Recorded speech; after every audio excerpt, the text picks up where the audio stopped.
Laura, Christian, nous sommes très heureux de vous accueillir aujourd'hui au sein du village Oriou.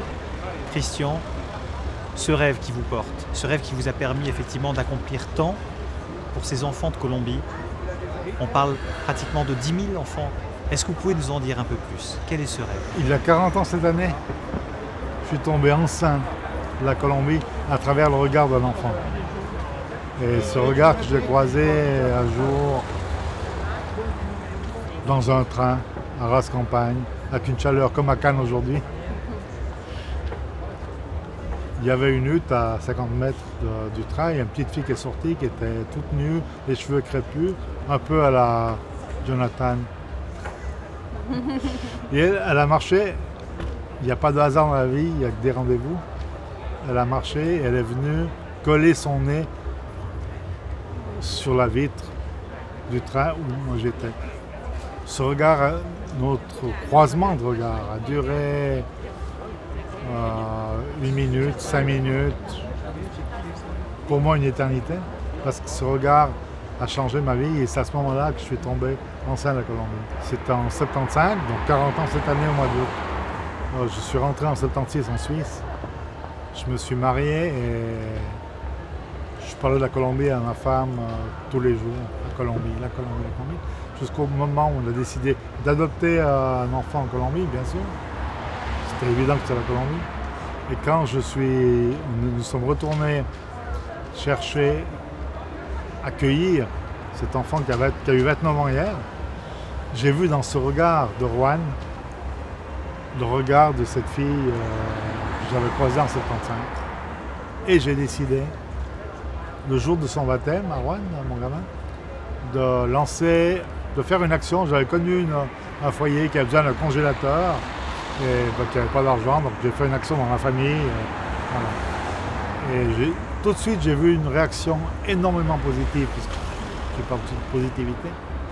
Et je suis sorti de là le soir, et le lendemain, je dis non, là, il faut que je me lance, il faut que je fasse quelque chose. Et en une demi-journée, j'ai trouvé Moi pour toi, avec le toit sur le mot toit, ou T-O-I-T si on est écrit manuellement. Et j'ai lancé ce Moi pour toi comme ça, et on est là 28 ans après. J'ai ouvert un premier foyer dans les années 90 pour 12 petites filles de 10 à 12 ans exploitées sexuellement. Et je suis en train de retrouver toutes ces filles. Sur les 12, il y en a une qui a été assassinée il y a 2 ans. Je n'ai pas réussi encore à éclaircir l'histoire. Mais j'en ai rencontré 5 dans mon dernier voyage, qui était le 62e, et qui a eu lieu il y a 1 mois, j'étais là-bas. J'en ai rencontré 5, c'est des femmes qui ont entre 35 et 40 ans, qui assument leur vie, qui sont mères de famille de 3, 4, 5 enfants. Une que je viens de rencontrer qui a 4 enfants enceinte du 5e, et toutes disent la même chose, papa, Christian. C'est toi qui as changé notre vie, et merci pour tout ce que tu fais pour les autres qui arrivent. Et voilà, c'est une émotion qui me fait avancer, qui me fait vivre. Beaucoup de ces enfants qui ont grandi me disent « Papa, t'as gagné le ciel ». Ça m'énerve. Ça ne m'intéresse pas du tout. Je ne suis pas là pour gagner le ciel. Je suis là pour donner la main à l'enfant, pour que lui entre dans la vie et fasse quelque chose de sa vie. Ça, c'est ma mission. Et je répète toujours la même chose. 28 ans de boulot, 28 ans de travail, pour une seule vie sauvée, pour un seul exemple sauvé, et j'en ai des centaines. Je recommence aujourd'hui. Laura Chaplin, vous êtes effectivement aux côtés de cette fondation extraordinaire. Qu'est-ce qui a pu motiver justement cette rencontre? C'est une fondation très noble qui a beaucoup de mérite, et ce qu'il apporte à ses enfants, c'est juste incroyable.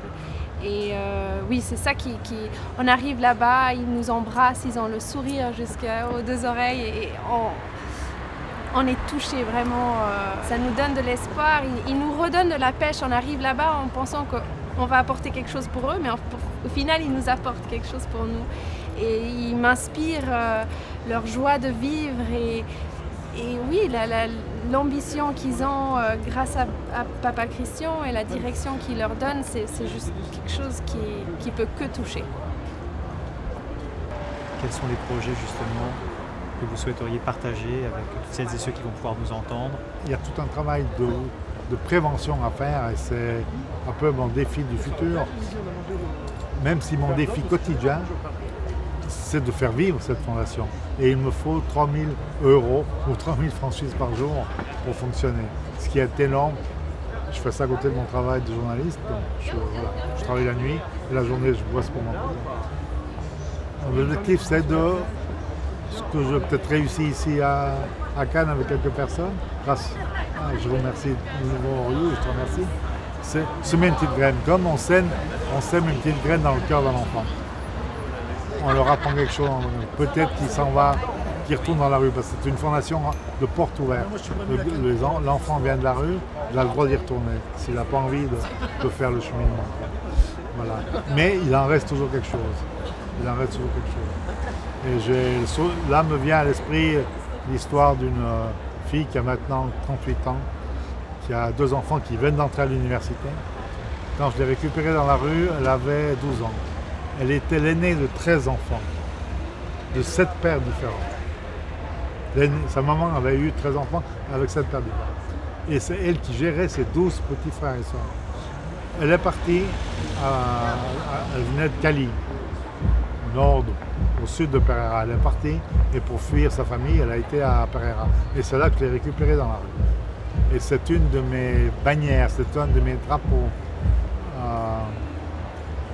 On avait à ce moment-là juste 12 enfants et chaque fois que j'arrivais à l'aéroport, les 12 étaient là à m'attendre. Et un jour je suis arrivé, il y en avait 11. Il manquait 12 Francis qui pour moi était ma lumière. Et je l'ai vue au coin, comme au coin ici, qu'elle était là toute triste, il se passe quoi. Donc, je sors de l'aéroport, je pars avec toutes ces filles au foyer, elle n'était pas là. Une demi-heure après, elle frappe à la porte, elle dit « Papa, il faut que je te parle. » Je dis « Quoi ?» Elle a dit « Je vais quitter le foyer. » Je dis « C'est quoi ça ?» C'était la meilleure élève du collège, etc. Oui, je suis parti parce que, je sais pas, j'ai faim. Et elle avait loué une petite pièce dans le quartier de la prostitution. Une petite pièce qu'elle payait 100 sous par jour. J'ai dit « 12 Francis, écoute, demain je viens te trouver. » Je suis arrivé le lendemain chez elle. Tout était propre, arrangé. Mais c'était l'enfer. On a commencé à parler, je me suis serré les poings, mais tellement fort que je saignais. Non, j'ai commencé par étouffer. Je me suis dit, je m'en vais, je ne supporte pas. Je me suis dit, papa, si tu t'en vas, cette fille est perdue. Si tu restes, il y a une chance. Serré, j'avais les ongles dans la peau. Et je suis resté. Et en partant, je lui ai dit, écoute, je vais voir demain la directrice de l'école, demander si elle est d'accord de reprendre, de faire un effort. Des jours après, j'étais à la sortie de l'école, caché derrière un gros arbre, comme ça. Tout le monde sort, 12 Francis n'est pas là. La dernière qui sort avec une copine, c'était elle. Je sors comme ça. Elle a couru dans mes bras. Et maintenant, ça fait 10 ans qu'elle bosse au même endroit. Elle a 2 enfants qui m'appellent grand-père. Elle est toujours avec son mari. Moi pour toi.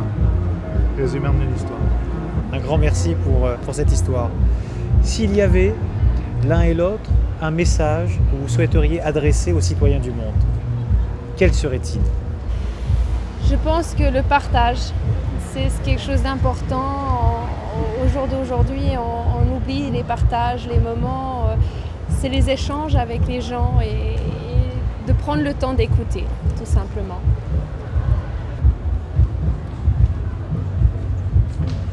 How are you? How are you? L'humanité ou toi, ça veut dire que ça sert à quoi de... Si tu ne vis pas pour servir, tu ne sers pas pour vivre.